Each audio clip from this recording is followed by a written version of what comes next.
For thousands of years, the sword was the primary combat weapon. But as firearms developed, swordplay evolved into a gentleman's ritual and finally into a modern sport. The Capital City Fencing Club in Victoria, BC carries on the tradition and offers a beginner's class to teach the basics. After a few lessons, anyone can suit up and try their hand. And I do mean suit up.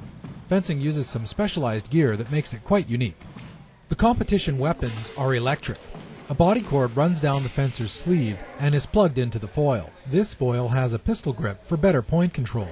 Once connected, the cord sends a charge down a wire that runs the entire length of the blade to a button on the end. Successful contact depresses the button and completes the circuit, causing a light to go on.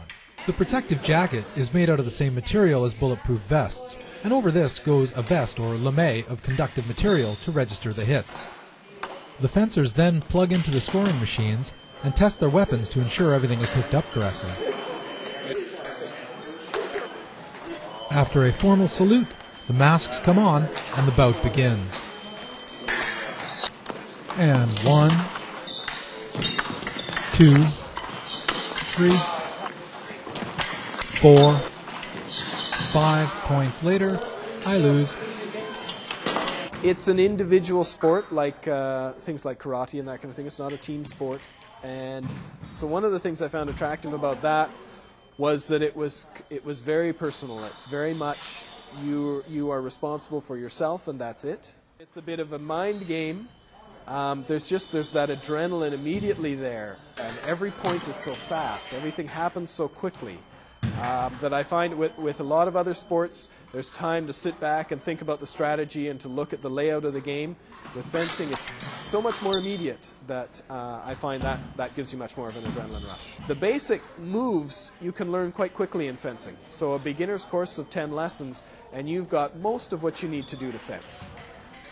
But it's the things you do and how you combine some of those actions, and you get more and more complex combinations of those actions. That's what tends to bring you to the next level in fencing. It is a game with a lot to it, and as you get further into the sport, there are more and more details and tricks. And if you want to get into it to an Olympic level, there's the whole psychology, which is a very big part of succeeding at competitions.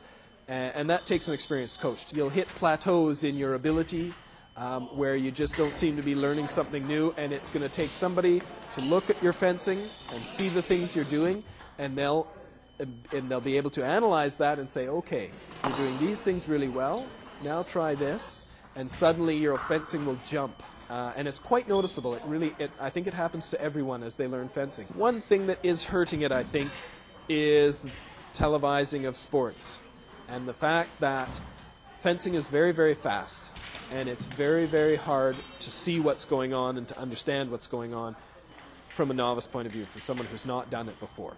But in much the same way that the United States no longer uses the glowing puck, once you learn a little bit about it and you start watching it a little bit, you can follow it. So it's definitely very competitive, but what's the best thing about fencing? Probably the people, actually. I think I've made some excellent friends here, probably longer friends than anywhere else. I did homeschooling for 1 year, in the 10th grade, I think, which sucked. You don't see anybody when you do that, but I fenced 3 times a week. So I was here, I was with my good friends.